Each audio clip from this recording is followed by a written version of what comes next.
When Jesus comes back, He is not going, the head from heaven is not going to come back and rest upon a body that looks like it has the maturity of a babe.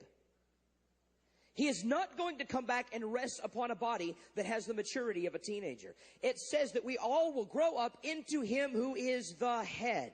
We'll grow up into such a maturity that the Father will look down from heaven and say, there is a mature, overcoming bride operating in the earth that is operating at the same level of authority, love, power, character that my Son operated in when He walked the earth. And at that time, the Father will say, you can be released. And the head, Jesus, will come down and connect with a fully mature body in the earth. And we will work with Jesus to rule and reign in the millennium. The devil doesn't like this message. He doesn't like this kind of thing. He doesn't like you to be activated.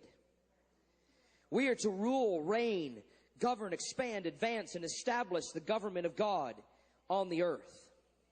Since the Garden of Eden, the struggle has been, who is going to rule the earth? You are in a war.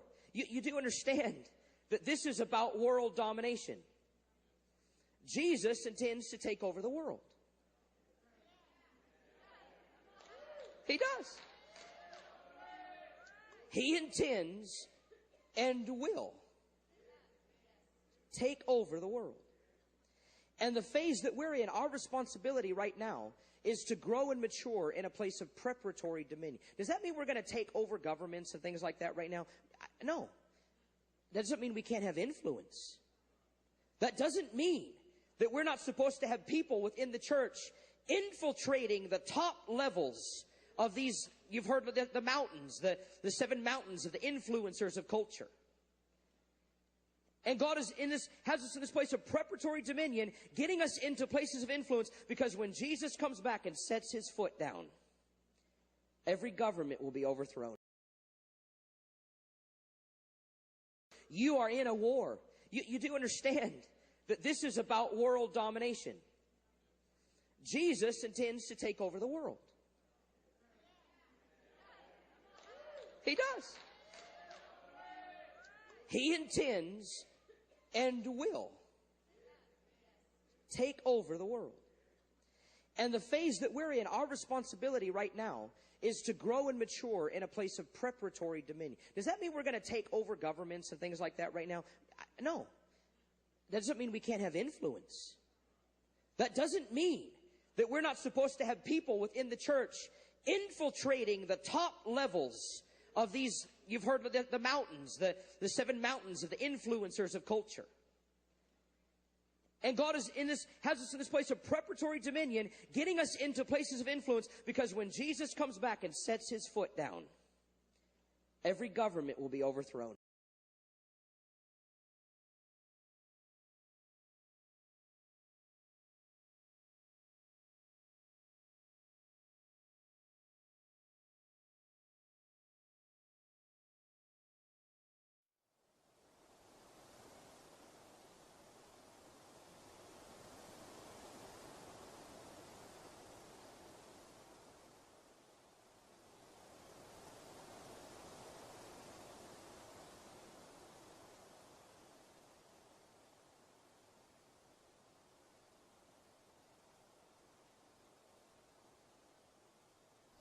It was August 1975, and the Lord had given me that day a list of things that I had never thought about before. He said, this is the way to reach America and nations for God.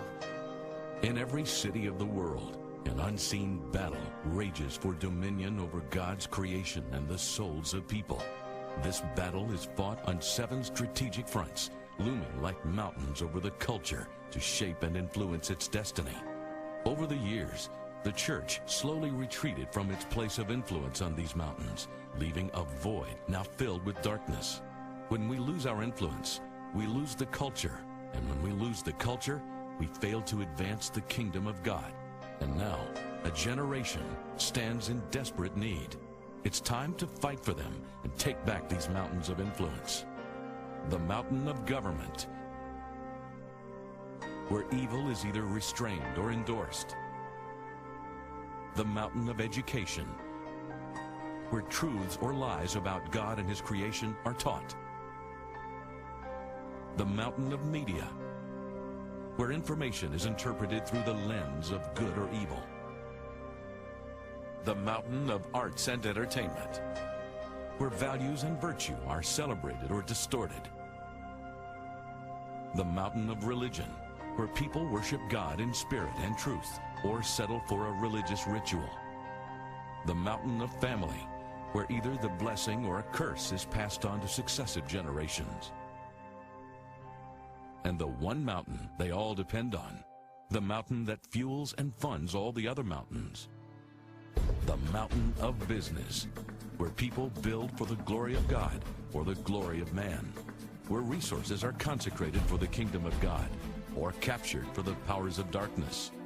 Those who lead this mountain control what influences our culture.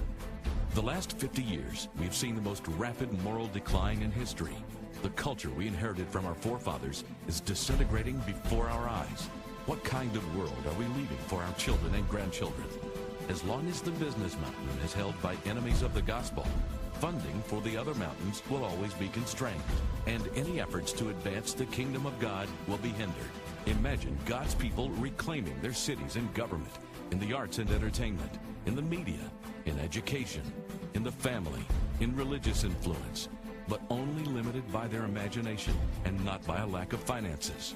It's possible, but first, we must take back the mountain of business. God's move to take this mountain back has already begun. Thousands and thousands of business leaders in every major city across the nation are filling arenas to learn from business leaders and hear the gospel of Christ. 90% of people working in the marketplace believe in God. 78% believe spirituality and business mix. 70% say that because of their faith, they find meaning and purpose in life. There are over 56 million Bible-believing Christians working in the marketplace. A vast army of God waiting to be truly engaged in the battle. Yet this strategic army and battlefront has largely been left ignored by the church. More than 90% of church members do not feel they are being equipped or trained by the church to apply biblical faith in their day-to-day life. The business mountain is so strategic because that is the place of influence. When you look at culture, so much of culture is defined by what happens in business. If we would use the wealth of the world to bless the world, and bless it not only to distribute to the needy that which they need. When you bring economy and economic benefit to a nation or a culture, then you have influence in that culture. People, as they're transformed, who will transform all the spheres of society.